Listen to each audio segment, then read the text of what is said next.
Bien, bonsoir chers auditeurs de Radio Judaïka Bruxelles. Gérard Grosjean est heureux de vous retrouver dans le cycle de ces émissions Rencontres. Ce soir, je suis accompagné de mon ami et complice Isaac Franco, chroniqueur à Radio Judaïka, de Chercher l'erreur notamment. Bonsoir Isaac. Bonsoir Gérard, bonsoir tout le monde. Et mon invité de ce soir est le professeur Emmanuel Navon. Bonsoir professeur Navon. Bonsoir. Merci d'avoir accepté de nous parler ce soir depuis Israël, pour ensemble faire un peu le point de la situation, notamment dans le contexte préélectoral, dans le contexte également international avec l'intervention du Premier ministre Bibi Netanyahou devant l'AIPAC aujourd'hui et demain devant le Congrès, et de nous donner un petit peu votre éclairage qui pourra nous être très utile, forcément bien entendu, puisque je rappelle que vous êtes, outre le fait que vous êtes professeur, président du département de sciences politiques et du département de la communication au l'Orthodox Jerusalem College à Jérusalem, et que vous êtes également professeur à l'université de Tel Aviv. Ainsi qu'à l'IDC d'Hercia. Je vais faire un peu toute la liste de vos activités. Vous êtes également membre du comité central du Likoud. Voilà, je crois que nous avons un peu toutes les données utiles pour cerner votre personnalité. Nos auditeurs vous connaissent déjà, parce que vous êtes déjà intervenu dans l'émission Rencontre pas moins de 2 fois déjà, depuis 2012, que vous êtes venu à Bruxelles faire des conférences, notamment dans le cadre de l'ORT Bruxelles, et que vous aviez rencontré un auditoire qui était véritablement enchanté de votre prestation et de la façon dont vous aviez, avec clarté, défini la situation à l'époque dans le Moyen-Orient et plus particulièrement en Israël. Voilà, Emmanuel Navon, je vais vous demander peut-être de préciser de façon plus complète la présentation que je viens de faire de vous-même, et ensuite nous allons vous poser quelques questions. Isaac vous dit bonsoir aussi. Bonsoir professeur. Bonsoir. Voilà, Emmanuel. Oui, mais effectivement, je suis ravi de nouveau de m'adresser aux auditeurs de votre radio. C'est toujours un plaisir et un honneur. Et comme vous l'avez dit, je suis à la fois universitaire, également actif en politique israélienne, et je fais de mon mieux pour pouvoir représenter Israël dans les médias internationaux en particulier. Et la dernière tentative en date, bien entendu, et je suis sûr qu'on aura le temps d'en parler, c'est la publication de mon dernier livre, en anglais certes, mais qui sera bientôt disponible peut-être, je l'espère, en français, The Victory of Zionism, la victoire du sionisme, qui est une réponse, bien entendu, au livre de Peter Beinhard, The Crisis of Zionism. Et rappelons que cet ouvrage est disponible sur Amazon, donc de partout dans le monde. On peut se le procurer et en déguster déjà les meilleures pages avant d'en voir la version française pour ceux qui ne maîtrisent pas suffisamment l'anglais.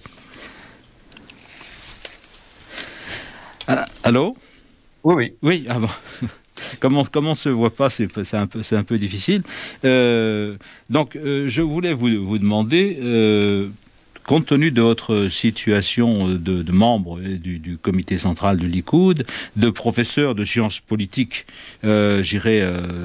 qui connaît bien le monde politique israélien, qui connaît bien la société israélienne, puisque vous vivez là-bas depuis de nombreuses années, quelle est avoir cette vue de l'intérieur que vous pourriez nous donner, cet éclairage spécifique de la situation préélectorale avec les forces en présence actuellement, à quelques jours du scrutin. D'abord, il faut bien comprendre que Israël a un scrutin proportionnel, de proportionnel intégral, avec un seuil d'éligibilité qui reste bas, 3,25%. Même s'il a été relevé récemment. Oui, il était avant de 2%, et cela crée effectivement un éclatement politique qui fait que lorsqu'on parle de pronostics électoraux, il faut bien comprendre qu'on ne fait pas des pronostics entre 2 candidats à la présidentielle, par exemple, mais que l'on essaie de savoir quels vont être les blocs qui vont se former.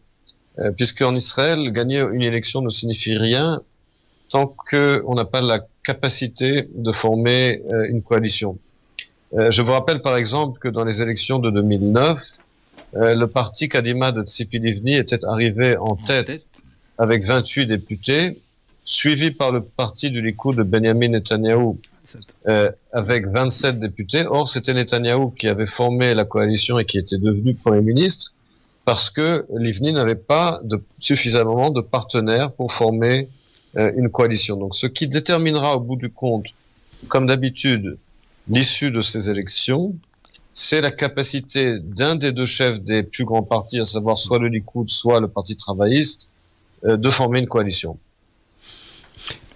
Oui, Isaac. Oui, oui, professeur. Alors, est-ce que vous pourriez nous brosser quels seraient les partenaires des deux blocs susceptibles de former une coalition de 61 députés à la Knesset, et s'il existe dans ce paysage électoral israélien des swinging parties, c'est-à-dire des partis qui pourraient aussi bien porter leur voix dans une coalition de centre-gauche qu'à une coalition de centre-droite.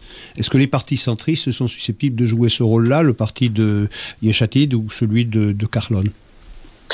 Il faut bien comprendre que lorsqu'on essaie de faire le calcul des coalitions potentielles, mathématiquement, ni le Likoud, ni le Parti travailliste ne peuvent former de coalition à eux seuls, autrement dit, sans faire un gouvernement d'union nationale entre les travaillistes et le Likoud.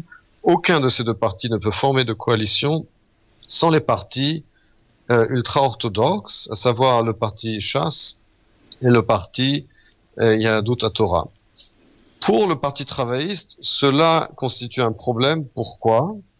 Parce que Herzog, pour former une coalition, et quand je dis une coalition, c'est une coalition étroite de 61-62 députés, ce qui est très juste, aurait besoin à la fois des partis ultra-orthodoxes, du parti de Yair Lapid, qui est la bête noire des partis orthodoxes. Il devrait également faire asseoir dans la même coalition le parti de Avigdor Lieberman et le parti de gauche Meretz. C'est la quadrature du cercle. Par conséquent, lorsqu'on regarde aujourd'hui les sondages et la carte politique israélienne, Yitzhak Herzog, encore une fois d'après les sondages, n'a pas de coalition. Seul Netanyahou aujourd'hui a une coalition potentielle. Il n'est pas sûr cependant, il n'est pas dit du tout, qu'il décide de former une coalition de droite avec les partis orthodoxes. Il n'est pas du tout exclu qu'il décide de former un gouvernement d'union nationale avec le Parti travailliste. Pourquoi? Parce que lorsqu'on regarde la carte politique actuelle d'Israël et lorsqu'on en étudie les sondages, une coalition de droite et parti orthodoxe pour Netanyahou, cela signifierait une coalition de 7 partis, Likoud inclus. Gérer une coalition avec 6 partenaires, c'est très très compliqué. Cela créerait également des pressions externes sur Israël à cause d'une tendance très à droite d'un tel gouvernement. Et je pense que Netanyahou, la façon dont il réfléchit, c'est qu'il s'épargnerait de nombreux maux de tête à la fois internes et internationaux en formant un gouvernement d'union qui réduirait sa coalition à 4 partis. Cela réduirait également la pression internationale sur lui, cela rendrait la gestion de la coalition beaucoup plus facile, et cela permettrait à la fois à Netanyahou et à Herzog de se débarrasser de Tzipi Livni, qui, je vous le rappelle, en cas d'un tel gouvernement d'union nationale, ne bénéficierait pas, bien entendu, de partager le poste de Premier ministre comme elle le ferait si Herzog formait une coalition. Dernière chose, Herzog sait très bien quel serait son sort politique s'il ne parvenait pas à former une coalition, le sort politique de tous les dirigeants du Parti travailliste en Israël lorsqu'ils perdent une élection, à savoir qu'ils sont limogés, et cela il le sait également. Donc sa préférence à lui aussi, à mon avis, sera d'essayer et de tenter de former un gouvernement d'union nationale avec le Likoud.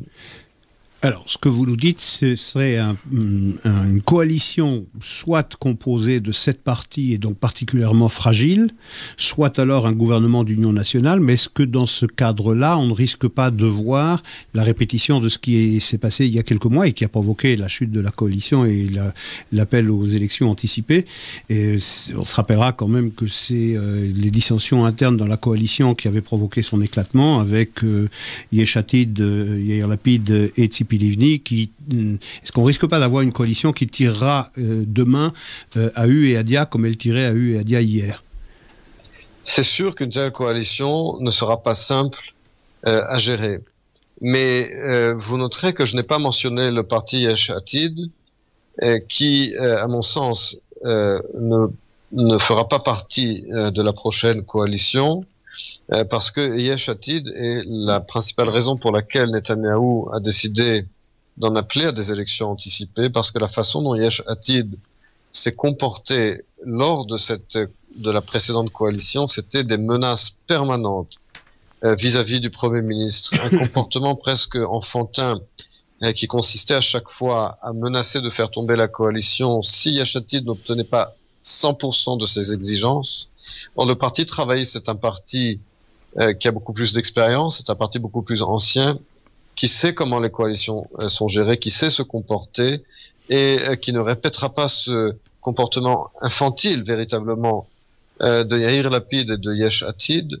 Et par conséquent, je ne dis pas, bien entendu, que le Parti travailliste n'exigera pas certaines choses très claires dans une telle coalition, mais ce sera beaucoup plus gérable. Je vous rappelle que l'actuelle coalition en Allemagne est une coalition d'union nationale entre le Parti conservateur chrétien-démocrate d'Angela Merkel et le Parti social-démocrate. Donc de tels scénarios existent, mais pour Netanyahou, ce sera sans doute plus gérable qu'une nouvelle coalition qui inclurait Yesh Atid. Alors faisons un peu d'arithmétique. Likoud crédité de quoi? 25 sièges aujourd'hui? Avoda 24? Quelque chose comme ça, Koulan 9, et le 4e parti, ce serait qui? Ce serait le parti de Lieberman? Alors, d'après la plupart des sondages, bon, évidemment, ça dépend quel sondage on regarde, mais le Likoud est en tête, oui, avec entre 25 et 27 sièges. Puis vient le Parti travailliste, l'union entre le Parti travailliste et Tzipi Livni avec 23-24 sièges. Après cela viennent coude à coude, plus ou moins, le parti arabe, la liste arabe unifiée avec 12 mandats, le parti de Yair Lapid qui également lui se maintient à 12 mandats, le parti de Naftali Bennett se maintient également à 11-12 mandats, puis viennent les partis orthodoxes. Avant les partis orthodoxes, le parti de Moshe Kahlon, qui est un parti qui a été créé pour traiter des questions économiques et sociales, avec à peu près 9 sièges. Puis viennent les partis orthodoxes, en particulier le parti Yahadut HaTorah Ashkenaz, avec 7 ou 8 députés. Le parti de Aryeh Deri qui baisse beaucoup, à 5 ou 6. Lieberman aussi a beaucoup baissé à 5. Le parti Meretz de gauche, la gauche sioniste également, fait à peu près 5 mandats, et même chose pour le parti la sécession de chasse menée par Eli Yishai, qui passe également à peine le seuil d'éligibilité entre 4 et 5 mandats. C'est plus ou moins aujourd'hui l'image d'ensemble des sondages. Donc je résume. Si on considère Likoud à 25 voix, Avoda à 24, ça fait 49. On ajoute Bennett à 11 ou 12, ça fait 60, 61 voix. On a déjà 61 voix. On a déjà une majorité, certes étriquée, avec 3 partis. Oui, mais une telle coalition n'est pas du tout réaliste, puisque le Parti travailliste n'acceptera pas de former une coalition avec Bennett. Alors, la coalition dont j'ai parlé tout à l'heure, comme je l'ai dit, est une coalition, celle qui, je pense, est l'option favorite de Netanyahou, c'est Likoud, Parti travailliste, et les partis orthodoxes. Donc orthodoxe, ça veut dire chasse, et oui, le parti Agudat Israël, pas le parti de Naftali Bennett. Coalition à laquelle ne se joindrait pas un parti centriste comme le parti de Kahlon? Non, je pense que le parti de Kahlon sera inclus, tout à fait. mais je pense que Netanyahou fera tout pour exclure le parti de Yair Lapid. Mais je pense que, bien entendu, dans un tel cas de figure, le parti de Kachon sera inclus dans la coalition. Et quel est le sort réservé à Lieberman? Pardon? Et le sort réservé à Lieberman dans ce cas de figure qu'on est en train de brosser? Un tel cas de figure permettrait justement à Netanyahou de se débarrasser de Lieberman, chose à laquelle il aspire sans aucun doute. En revanche, une coalition droite parti orthodoxe devrait inclure Lieberman. Et je pense que l'une des raisons pour lesquelles Lieberman préférerait un gouvernement d'union nationale est que cela lui permettrait de se débarrasser enfin de Lieberman au cas où par malheur Lieberman parvenait à passer le seuil d'éligibilité. Oui, alors Emmanuel Lavonne, ce qui frappe un peu l'observateur, c'est que dans le cas de Lieberman, Bibi Netanyahou lui avait conservé son poste au deep freezer, si l'on veut, pendant tous ses ennuis judiciaires, n'hésitant pas à exercer à sa place les fonctions de ministre d'Affaires étrangères, et que dans le cas présent, c'est son éviction qui est purement et simplement envisagée. Tout à fait, mais parce que Netanyahou n'avait pas le choix. Dans les précédentes élections, Netanyahou n'avait pas de coalition sans Lieberman, et c'est bien pour cela qu'il s'était engagé à lui réserver le poste des affaires étrangères. N'oubliez pas autre chose. Ce n'est pas seulement que Netanyahou n'avait pas de coalition sans Lieberman, c'est que dans les précédentes élections, il y avait une liste unifiée entre le Likoud et le parti de Lieberman. Et cela faisait partie de l'accord entre Netanyahou et Lieberman, à savoir que Netanyahou s'était engagé à réserver le poste des affaires étrangères à Lieberman au cas où il serait acquitté. Je vous rappelle qu'il y avait une liste unique pour les élections entre les deux partis. Dernier point, les candidats, je vous le rappelle, les chefs des partis se doivent de recommander un candidat au président de l'État pour former la coalition. Et que pour s'assurer leur engagement, leur promesse de recommandation, il faut également leur offrir ou leur promettre quelque chose. Alors, dans le cas d'une union nationale de 4 partis, disons Likoud, Avoda, mais Avoda a parti lié maintenant avec Tzipi Livni. Est-ce que Tzipi Livni passerait à la trappe également, ou est-ce qu'elle figurerait parmi ces 4 partis, malgré l'accord qui la lie à Herzog?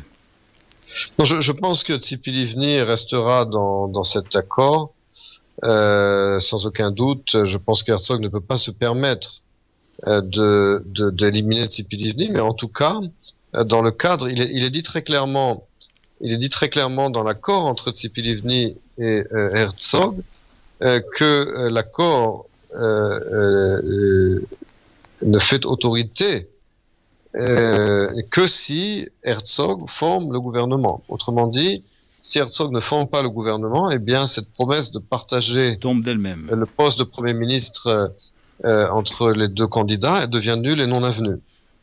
Et ça veut dire aussi que ce qu'apporte en dot le parti Avoda ne sera pas de 23-24 sièges, parce que dans ces 23-24 sièges, il y a également les sièges d'Atnoa. Oui, tout à fait. Encore une fois, là, effectivement, dans la liste commune, Tzipi Livni a plusieurs sièges qui lui sont réservés. Et bien entendu, c'est surtout Herzog qui décidera qui obtiendrait éventuellement des postes de ministre au sein d'une telle coalition. S'il veut préserver Tzipi Livni dans cette liste commune, il faudra également distribuer des postes aux candidats, ou en tout cas à un des plusieurs candidats de la liste de Tzipi Livni. Une double question. Quelles sont les chances que cette option prévale sur les autres? Et deuxièmement, dans le cas où elle se vérifiait, cette coalition d'union nationale, en seraient exclus les partis qu'on qualifie à tort ou à raison de droite. Je pense à celui de Bennett et à celui de Lieberman, qui se retrouveraient versés dans l'opposition. Il y aurait là comme une espèce d'ironie ou de paradoxe dans la politique israélienne, où les alliés naturels d'hier, on voit que Bennett a accompagné le Premier ministre israélien à Washington, seraient dans l'opposition. Vous savez, en politique, il n'y a pas de paradoxe, il n'y a que des intérêts. Et comme on le sait, en politique, les promesses n'engagent que ceux qui les croient. Comme on le sait. Et que le machiavélisme est une science. Je crois que Netanyahou a prouvé qu'il maîtrisait bien les principes du machiavélisme et que, encore une fois, les coups bas en politique n'étonnent ceux qui n'ont pas suffisamment suivi la politique, en tout cas la politique israélienne, ces dernières années. Il n'y a que des intérêts, malheureusement, il n'y a pas de principe et il ne faut s'étonner de rien. Il faut bien comprendre que la politique, c'est la science de la survie et que si Netanyahou estime que sa meilleure chance de former une coalition plus ou moins fonctionnelle qui lui assurera le pouvoir pendant les 4 prochaines années, croyez-moi qu'il formera une coalition qui sert au mieux ses intérêts, quels que soient les intérêts ou les lignes idéologiques des autres partis qui faisaient partie de sa coalition jusqu'à récemment. Alors justement, Emmanuel, vous parlez justement des intérêts du leader, de Netanyahou. Naïvement, on peut penser que ce qui gouverne l'action politique, c'est l'intérêt de la nation. Et non pas l'intérêt personnel du leader. Ça, c'est la première remarque que je voulais faire. La deuxième remarque, c'est que dans cette alchimie complexe qui résulte des forces en présence, avec déjà, du fait du relèvement du seuil pour les élections de 2 à 3,5%, un changement de base statistique qui ne permet pas des comparaisons fiables, puisque les règles du jeu a changé en cours de jeu. D'autre part, qu'il y a une volatilité des partis politiques, des membres qui passent de l'un à l'autre. Moi, j'utilisais même la notion de mercato, comme en football, où on peut acheter des joueurs, on peut acheter des mandats, des partis. Madame Livni, qui en 4 élections s'est présentée sous 4 étiquettes différentes, où le parti Avoda était en perte de vitesse totale, qui a fait même que Barak avait déserté ce parti, que le parti Atnoua qui était fondé par Tzipi Livni ne lui laissait espérer que très très peu de place au sein de la Knesset. C'est toute une série des équations à X inconnues qui font que j'admire le travail des pronostiqueurs de pouvoir établir des perspectives probables, plus probables que d'autres. Oui, il faut bien comprendre que la plupart des pays qui ont un système d'élection de proportionnel intégral ont des seuils d'éligibilité plus élevés que ce qu'a Israël. En Allemagne, par exemple, c'est 5%. Mais ne nous y trompons pas. Les seuils d'éligibilité ne créent pas plus de stabilité politique en général. Pourquoi ? Parce que ce qui crée de l'instabilité politique en Israël, ce ne sont pas les tout petits partis, ce sont les partis de taille moyenne qui ont cette capacité d'exercer du chantage sur les grands partis qui forment la coalition. Un effet de levier. Le fait que le seuil d'éligibilité ait été augmenté de 2% à 3,25% signifie qu'au bout du compte aujourd'hui, un parti pour entrer à la Knesset a besoin de 4 députés. Or, dans la précédente Knesset, ce n'est pas par exemple le parti de 2 députés de Kadima de Shaul Mofaz qui a créé de l'instabilité politique. C'est le parti de Yair Lapid avec 19 députés qui tenait le gouvernement par la gorge et qui a mené à l'avancée des élections. Par conséquent, penser que augmenter le seuil d'éligibilité, cela crée plus de stabilité politique, à mon sens, c'est faux. Parfois, cela ne fait non seulement...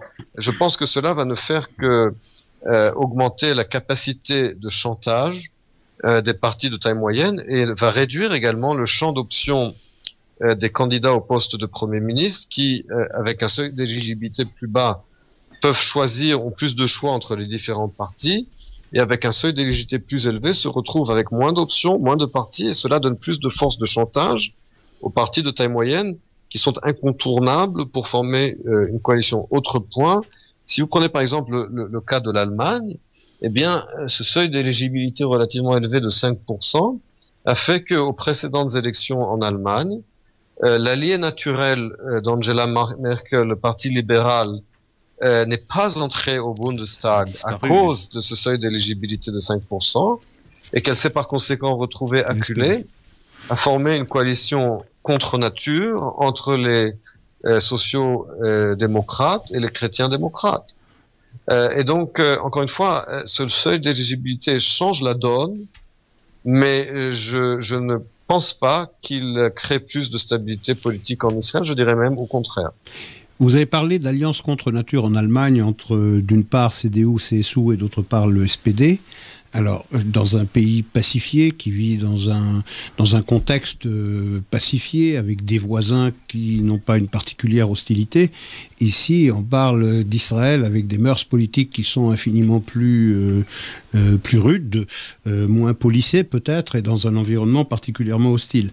Alors, dans l'hypothèse que vous avez suggérée d'une coalition qui passe les 60 sièges, parce que oui, arithmétiquement, elle passerait, quelle serait la viabilité d'une telle coalition avec, à l'intérieur de celle-ci, des partis qui auront passé ces dernières semaines, ces derniers mois à dire pique-pendre du Premier ministre et à dire exactement le contraire de la politique qu'ils entendraient mener s'ils étaient chargés de former, eux, le gouvernement. Je pense en particulier à Avoda, quelle serait la plateforme commune entre Likoud et Avoda, et qu'aurait Avoda à y gagner, à cautionner ainsi une telle coalition?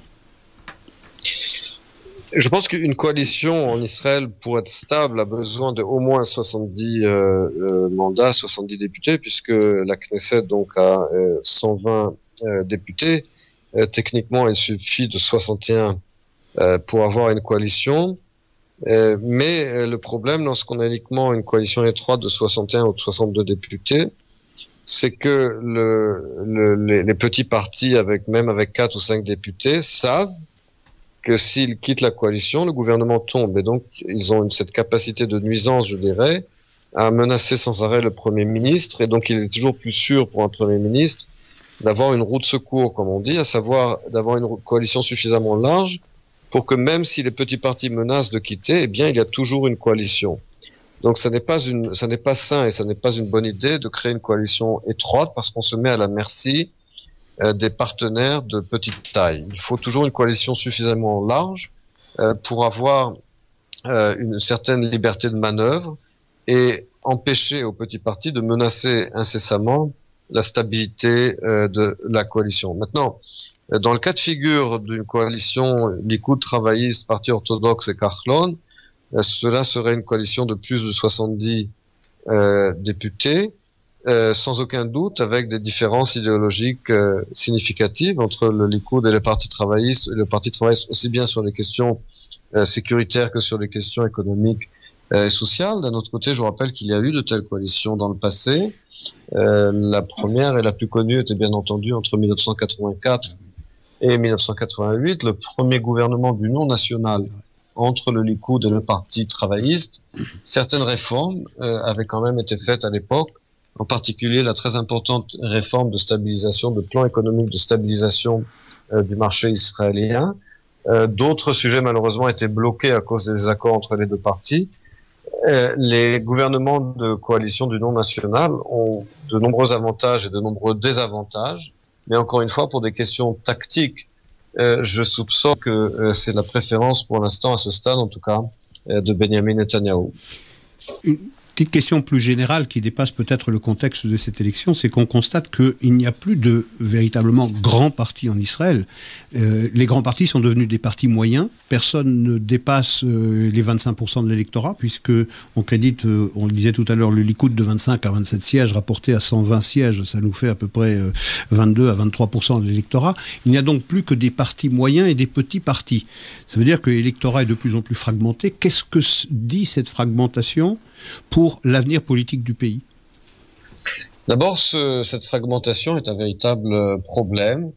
C'est vrai qu'en dépit de la proportionnelle intégrale que nous avons en Israël, il y a encore 20 ou 25 ans, il y avait, encore une fois, en dépit de cette proportionnelle intégrale, aussi bien à droite qu'à gauche, un grand parti, le Parti travailliste à gauche, le Parti Likoud à droite. Et quand je dis un grand parti, des partis qui à l'époque, faisaient parfois 40 députés, 44 députés, et cela leur permettait, bien entendu, de former une coalition avec 2 partenaires, parfois maximum 3 partenaires coalitionnels, et c'était des coalitions stables.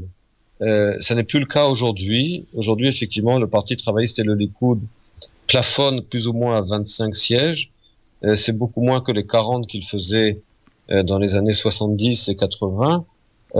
Comment en sommes-nous arrivés là? Il y a plusieurs raisons.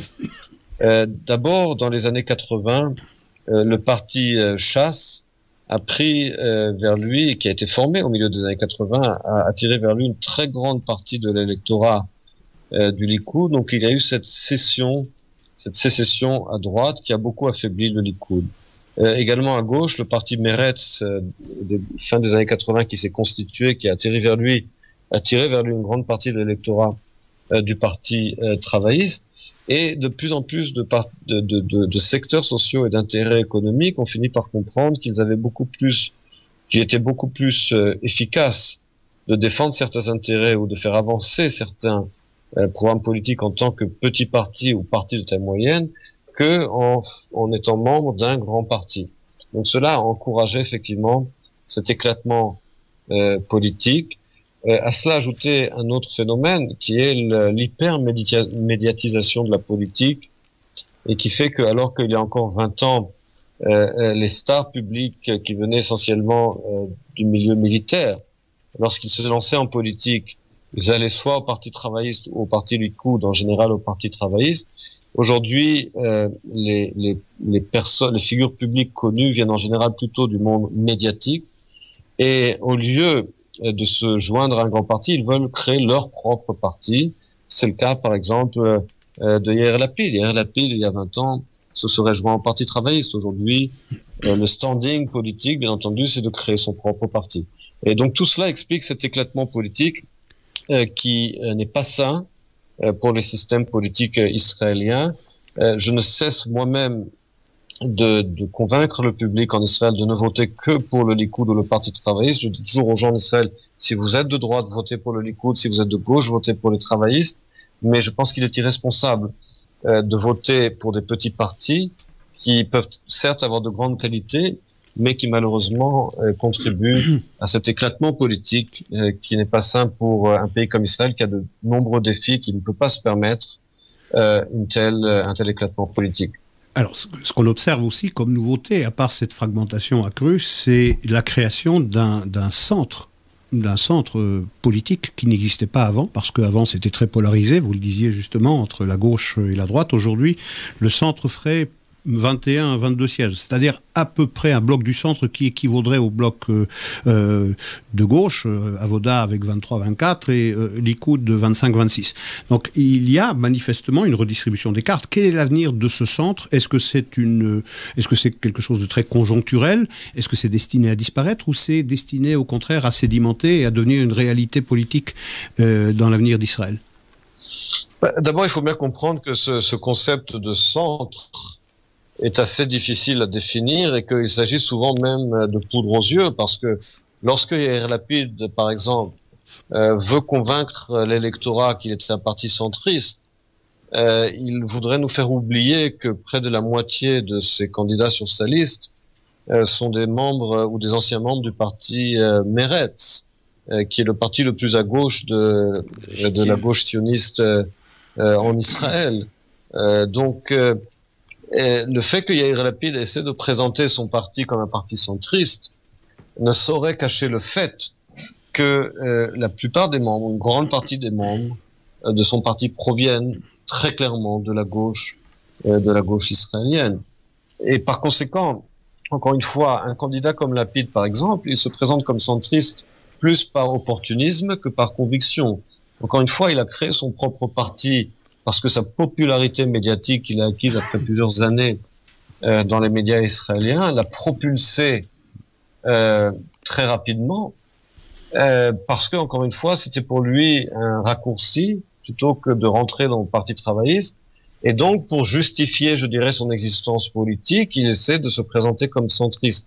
Mais en réalité, les différences idéologiques, s'il y en a entre lui et le Parti travailliste, elles sont très difficiles à discerner. Donc, si j'ai bien compris, Emmanuel Navon, le centre politique est plutôt un centre par défaut. Un centre par défaut, c'est plutôt une gauche qui essaie de se présenter comme centriste. Koullanou aussi Même Moshe Kahlon, par exemple, même du côté de Moshe Kahlon, c'est de la poudre aux yeux, parce que Moshe Kahlon était non seulement membre du Likoud pendant de nombreuses années, président du comité central du Likoud, mais également au sein du Likoud, il était identifié avec l'aile la plus à droite du parti. Tout d'un coup, il a décidé de créer son propre parti pour des raisons qui lui sont propres. Il sait que pour attirer un nombre suffisant d'électeurs, il doit se présenter comme centriste. Mais seuls les gens qui ne connaissent pas son parti politique peuvent croire cet argument selon lequel il serait devenu centriste. Tous ceux qui connaissent son parti politique savent que de la même manière que Yair Lapid est un homme très clairement de gauche, Moshe Kachlan est un homme de droite. Ils tiennent un discours soi-disant centriste pour attirer l'électorat hésitant, mais cela ne saurait cacher leur véritable position politique, en tout cas dans le passé. Professeur, on a une question à propos de si cette hypothèse d'une coalition nationale se vérifiait, qu'en serait-il de l'avenir d'un parti comme celui de Bennett? Est-ce qu'il a un avenir? Est-ce que l'opposition, cette cure d'opposition lui ferait du bien? Est-ce que c'est une réalité qui s'est inscrite durablement dans le paysage politique israélien? Est-ce qu'il résisterait à cette cure d'opposition? Et même question pour ce qui est du parti de Lieberman. Est-ce que, compte tenu de la désaffection de plus en plus importante de ceux qui votaient pour Lieberman, est-ce qu'il survivrait à une cure d'opposition? Il faut bien comprendre deux choses à propos de Lieberman. C'est qu'il fait partie de tous les gouvernements israéliens depuis près de 14 ans, depuis 2001. C'est une longue période, 14 ans dans les gouvernements, avec de courtes périodes dans lesquelles il n'était pas au gouvernement. Enfin, en gros, il a été ministre pendant 12 ans et député depuis plus de 15 ans. Et il est incapable de dire qu'est-ce qu'il a fait pendant ces 15 années au niveau de la législation. Il ne cesse de promettre plein de choses sur l'exigence vis-à-vis des Arabes israéliens de prouver leur fidélité à Israël, toutes sortes de programmes. Ce ne sont que des paroles. Et lorsque lors du dernier débat télévisé, un journaliste israélien a demandé à Lieberman: cela fait 15 ans que vous nous promettez telle réforme électorale, telle réforme législative, mais cela n'a toujours pas eu lieu. Quand cela va-t-il avoir lieu? Et à cela, Lieberman n'avait pas de réponse.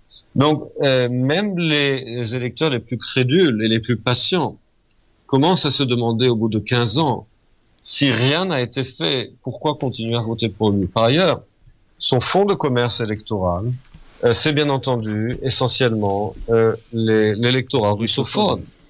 Or, plus le temps passe, plus cet électorat, et tant mieux d'ailleurs, s'intègre dans la société israélienne et se considère avant tout comme israélien et pas comme des laissés pour compte des nouveaux immigrants qui ont des problèmes d'intégration.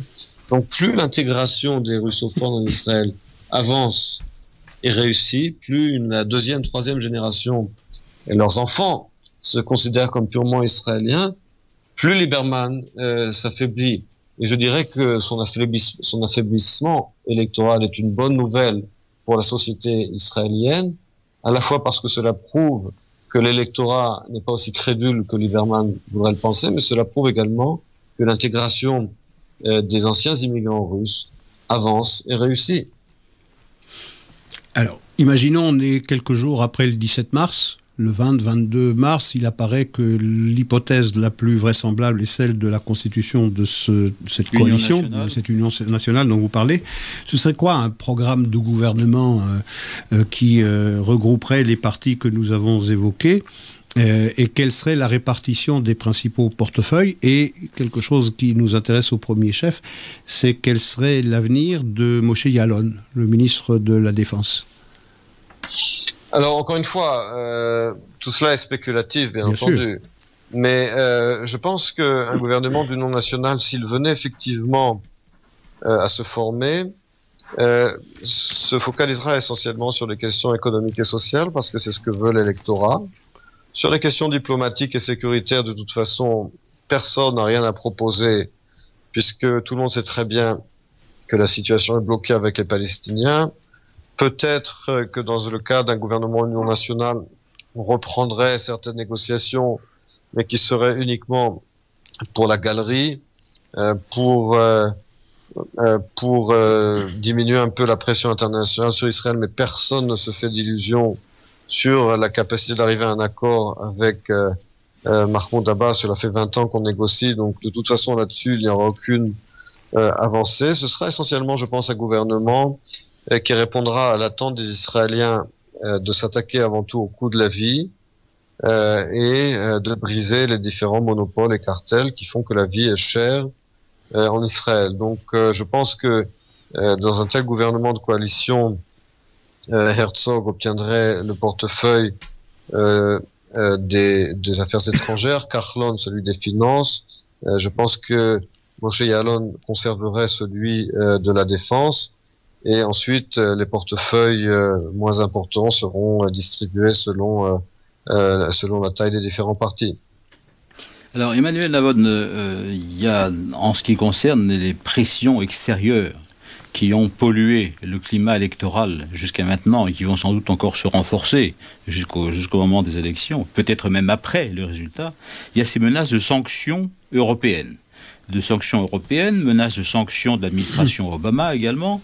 Et en ce qui concerne les sanctions européennes, il est évident que si Bibi était reconduit en tant que Premier ministre, ces sanctions deviendraient imminentes. Que dans le cas où Bibi ne serait pas reconduit, dans la perspective où Herzog serait chargé d'une coalition, et là on laisserait un délai de latence pour prouver que la bonne volonté de l'État d'Israël à reprendre les négociations. Alors qu'est-ce que ça peut donner selon vous?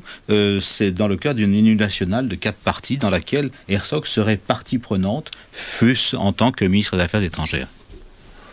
Il faut bien comprendre plusieurs choses. D'abord, à propos de ces soi-disant sanctions. D'abord, c'est de la poudre aux yeux. C'est essentiellement tout ce mouvement BDS. Ce sont des mouvements marginaux et extrémistes. Et que finalement, il faut bien comprendre aussi que Israël, l'économie israélienne est une économie de premier plan, une des économies les plus puissantes et avancées au monde, qui est imboycottable parce que c'est une économie de high-tech. Nous ne sommes pas l'Afrique du Sud des années 80, une économie qui dépendait de ses hydrocarbures, de ses ressources naturelles. Israël est une économie high-tech qui attire les plus grands investissements du monde, les plus grandes technologies au monde. Donc ceux qui parlent de boycott d'Israël prennent leurs rêves pour des réalités. Par ailleurs, je vous rappelle que lorsqu'on parle de boycotter, mais de boycotter quoi?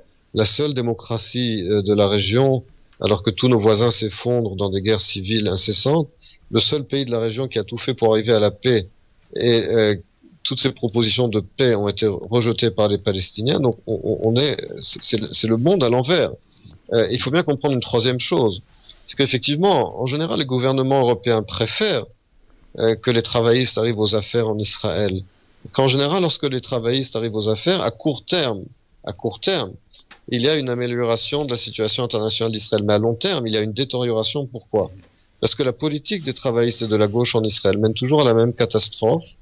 Des retraits territoriaux qui ne font que rapprocher le terrorisme des villes israéliennes et qui obligent Israël à réagir militairement. Et ces réactions militaires font plus de mal à Israël sur la scène internationale que le statu quo. Prenez l'exemple de Gaza. Tout le monde a applaudi Israël lorsque Israël s'est retiré de Gaza. Le résultat a été, bien entendu, des guerres comme Plomb Durci et autres, qui ont créé des rapports Goldstone et des condamnations internationales qui étaient bien pires que lorsqu'il y avait un statu quo et lorsque Israël contrôlait ces territoires. Par conséquent, oui, la gauche amène une certaine embellie à long terme, mais ne fait qu'aggraver la situation embellie à court terme, mais ne fait qu'aggraver la situation internationale d'Israël à long terme. Professeur Navon, l'actualité immédiate, c'est l'Iran. Le Premier ministre israélien va délivrer demain un discours important au Congrès. Quelles sont les chances de changer les choses, s'il en existe encore de les changer avec un tel discours? Et plus important encore, cette menace iranienne est qualifiée d'existentielle par le Premier ministre israélien, alors que le leader de Avoda l'a qualifiée de menace certes importante, mais a refusé de la qualifier d'existentielle comme le Premier ministre. Question subsidiaire, en quelque sorte, quel est l'avenir des relations israélo-américaines? En d'autres mots, quelle est la profondeur de la brouille qui existe aujourd'hui entre l'administration américaine et le président du Conseil? Est-ce que il y a véritablement un risque de voir Israël devenir aux États-Unis une affaire partisane, alors que jusqu'à présent, le soutien dont bénéficiait Israël aux États-Unis était bipartisan. Non, Israël n'est pas un sujet partisan et ne sera pas un sujet partisan aux États-Unis. Je pense que le désaccord entre l'administration Obama et le Premier ministre Netanyahou sur le discours au Congrès a été monté en épingle et exagéré également par l'administration Obama qui a tout fait pour empêcher ce discours. Maintenant que Netanyahou s'est montré ferme, l'administration Obama fait tout pour minimiser la crise qu'elle avait montée en épingle pour dissuader Netanyahou, et cela prouve bien que cela avait été exagéré par l'administration américaine.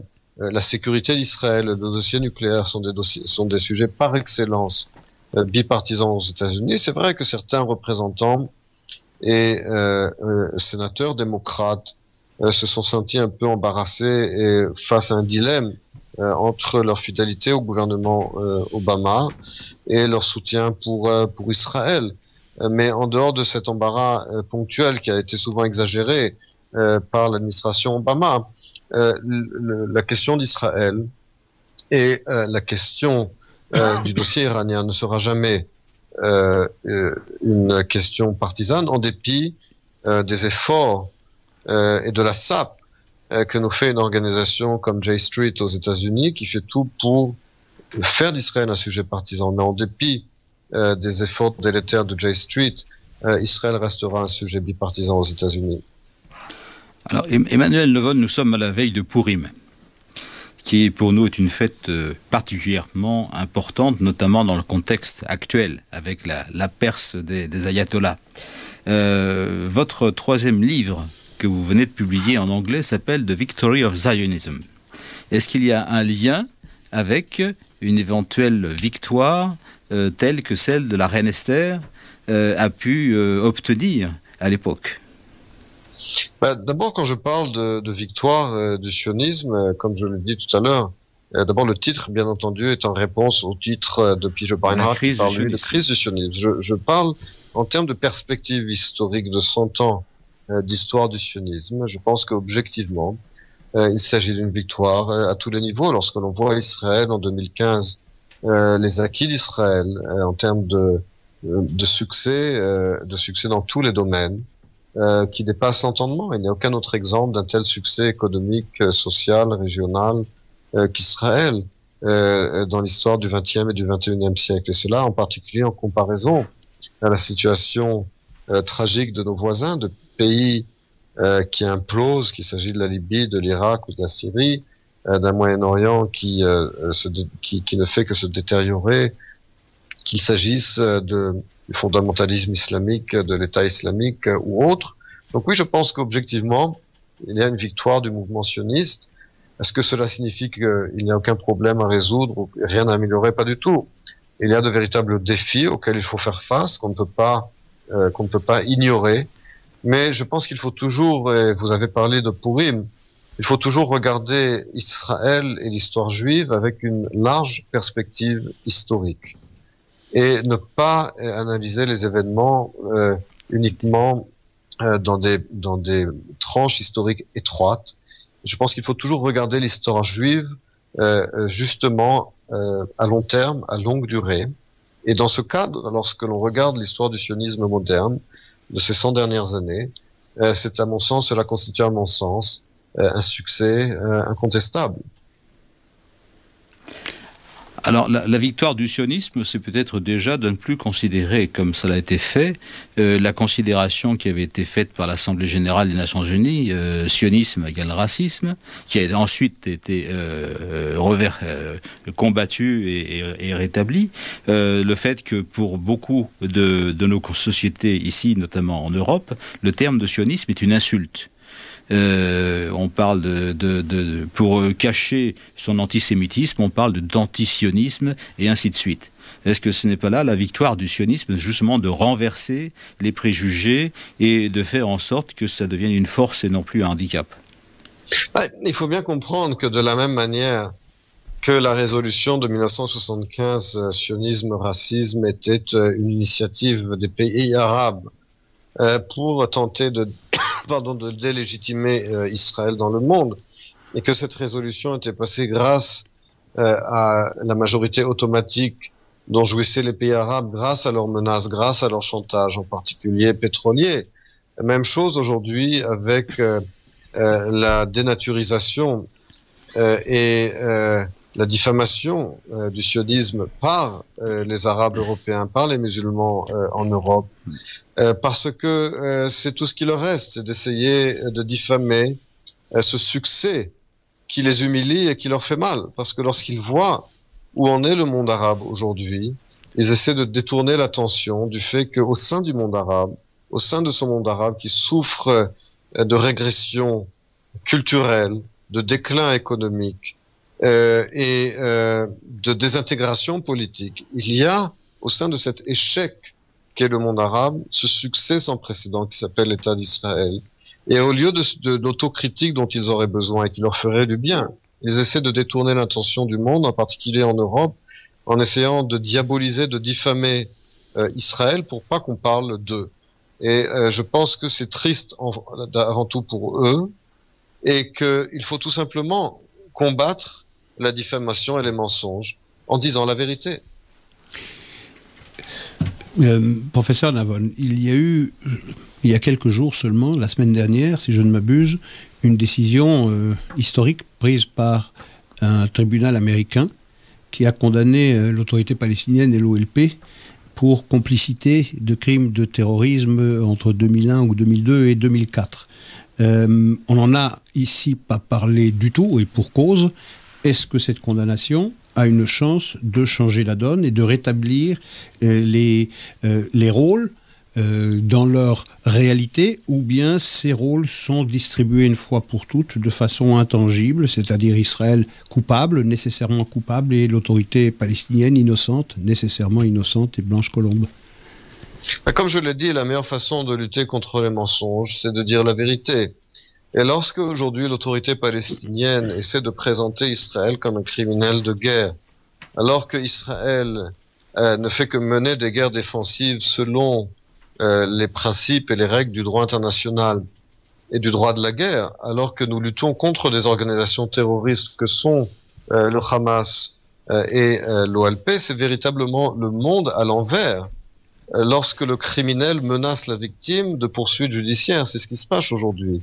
Et ce qui a été fait aux États-Unis, c'est que la victime a poursuivi le criminel dans des tribunaux civils et la vérité a été révélée.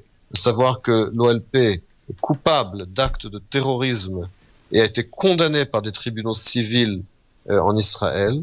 Encore une fois, cette aberration dans laquelle le criminel poursuit en justice sa victime, eh bien, il est temps que la victime poursuive le criminel. Cela a été fait dans ce tribunal civil à New York, et je pense que cela devrait être fait également à la Cour pénale internationale. Si l'autorité palestinienne veut se joindre à cette cour, eh bien Israël devrait en faire de même et poursuivre le Hamas, l'OLP, l'autorité palestinienne, pour leurs crimes de guerre qui, eux, sont réels. Alors, dans le cadre de cette opération Vérité, vous avez participé la semaine dernière à un débat sur la chaîne I24 News, établie à Yafo, à Tel Aviv, avec Amir Badran, sur la vérité du soi-disant effondrement financier imminent, imminent, qui est tel et tel terme même de Kerry, de l'autorité palestinienne. Alors, est-ce que vous pouvez peut-être nous préciser un petit peu l'argumentation que vous avez développée avec succès?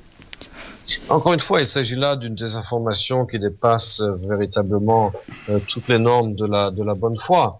L'autorité palestinienne a un budget énorme, elle touche en moyenne plus de 2 milliards de dollars par an de donations internationales. Les Palestiniens sont la population au monde qui touche le plus d'aide que n'importe quelle autre population, 15 fois plus, je dis bien 15 fois plus en moyenne par capita qu'un pays comme l'Éthiopie par exemple, alors même que le PIB par habitant en Éthiopie est de 500 dollars par an, alors qu'il est de 2800 dollars par an en Cisjordanie et à Gaza, que l'Éthiopie est un pays qui lutte contre le terrorisme dans la corne de l'Afrique, alors que l'autorité palestinienne, elle, produit du terrorisme. Ces taxes dont on parle, ce sont des taxes qui représentent une petite fraction du budget de l'autorité palestinienne, un budget qui est utilisé pour acheter des armes, pour financer un système d'incitation à la haine et du terrorisme contre Israël, qui paye les salaires de terroristes emprisonnés dans les prisons israéliennes. Et plus on a tué d'Israéliens, plus on a du sang sur les mains, plus on touche de l'argent de l'autorité palestinienne. Tout cela, il faut le dire. Et lorsque je débattais avec Amir Badran et que je démontais ces mensonges à la télévision, il disait entre autres, mais ces taxes, c'est le seul revenu de l'autorité palestinienne. C'est faux. Lorsqu'il disait que l'autorité palestinienne n'exporte pas et n'a pas de revenus à l'exportation, alors même que ces taxes en question sont des taxes à l'exportation, c'est dire des contre-vérités, c'est prendre le public, c'est prendre les gens véritablement pour des imbéciles. Et il faut tout simplement le dire. Encore une fois, tant qu'on ne dira pas la vérité et que les faits ne seront pas mis sur la table, eh bien, aucun débat ne sera possible. Il faut avant tout rétablir les faits, rétablir la vérité, et à partir de cela, on peut avoir des désaccords, mais ces désaccords doivent être basés sur les faits et sur la vérité et pas sur les mensonges. Merci, professeur. Emmanuel Lavotte, j'ai 2 dernières questions, mais elles sont lourdes chacune d'entre elles, mais il ne reste que 3 minutes, donc votre réponse devra être nécessairement succincte. La première, c'est l'Iran. Est-ce que c'est un état du seuil? Est-ce que c'est une réalité irréversible? C'est ma première question. Et la deuxième question, on a le sentiment que sur un plan politique, diplomatique, Israël est toujours sur la défensive. Est-ce qu'il ne devrait pas passer à l'offensive et présenter une résolution lui-même à la communauté internationale, c'est-à-dire devant l'ONU? C'est ce que je ne cesse de dire. D'ailleurs, j'avais moi-même écrit un article il n'y a pas longtemps dans lequel je proposais de soumettre une résolution au Conseil de sécurité, justement, sur la question des soi-disant réfugiés palestiniens, pour exposer au monde qu'il y a là un véritable scandale et un double standard, dans la mesure où il n'y a que dans le cas des réfugiés palestiniens que ce statut s'applique aux descendants ad vitam aeternam, et que cela constitue et continue de constituer la source de la non-résolution du conflit israélo-palestinien. Et encore une fois, au lieu d'être sur la défensive, il faut aller sur l'offensive. Est-ce que c'est une option, possible pour une prochaine coalition d'envisager bien de passer à l'offensive sur le plan politique et de présenter une résolution qui prendrait le contre-pied, qui enfin occuperait l'espace politique? Je pense que c'est nécessaire et que de plus en plus les hommes politiques israéliens prennent conscience du fait que la défensive non seulement ne marche pas, mais également est immorale. Et tant que on accepte, tant qu'on est sur la défensive et qu'on répond, c'est que d'une certaine manière, on accepte de légitimer les accusations diffamatoires et mensongères dont nous sommes la cible. Et je crois que dès l'instant où Israël passera à l'offensive, on verra quelle est la véritable nature de la propagande palestinienne. Et c'est, à mon sens, la stratégie à adopter. Et sur l'Iran, réalité irréversible, état du seuil?